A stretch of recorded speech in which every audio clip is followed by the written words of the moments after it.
Alsat mı beni susturacak? Akıllı ol. İşte iyi bir malzeme. Tam zamanı. Onu kendisiyle bulacağım. Onu linç ettireceğim. Hey ahali! Şu an aldığım bir habere göre Azat ve arkadaşları aranızdadır. Dikkatli olun. Onun gibi teröristlerin başını ezin. Korkmayın. Şeno yanınızdadır. Şeno aranızdadır. Bunu böyle bilin.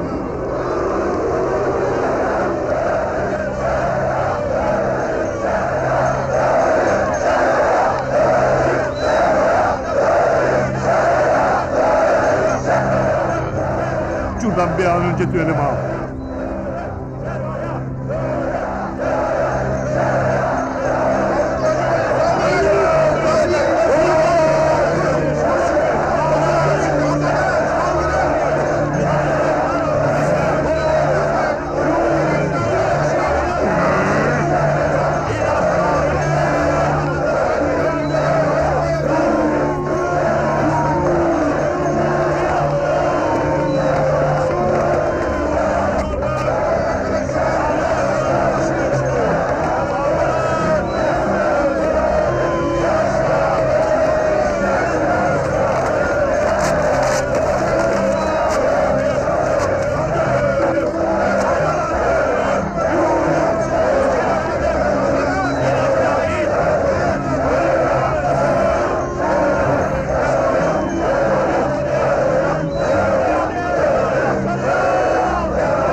Tamam sakin olun. Sakin olun. Şimdi tam zamanı. Turgut da maşallah da yaşamadı. Bomba patlamadan Şero'yu hallettir. Şero'yu halkın içine atacak. Şero.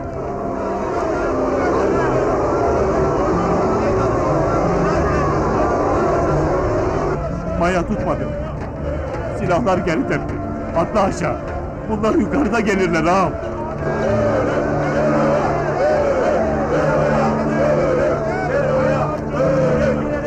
Gelmeyin. Ulan buradan atlamak ölümdür. Bu kuzuyu kurtlara mı yem edeceksin? Bu kuzu kurt postuna bürünmüş ağam. Beni de çoban yapmış. Atla kurtul en iyisi.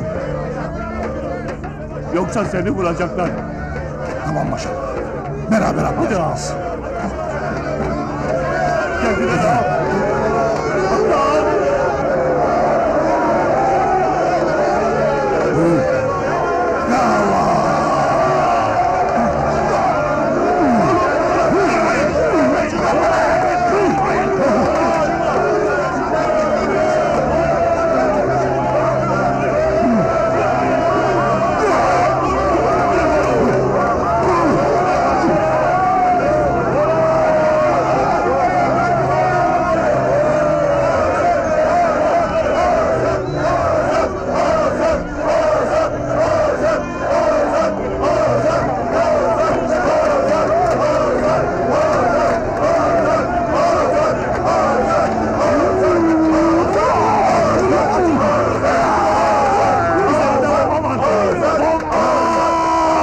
Bende bomba var! Patlatırım!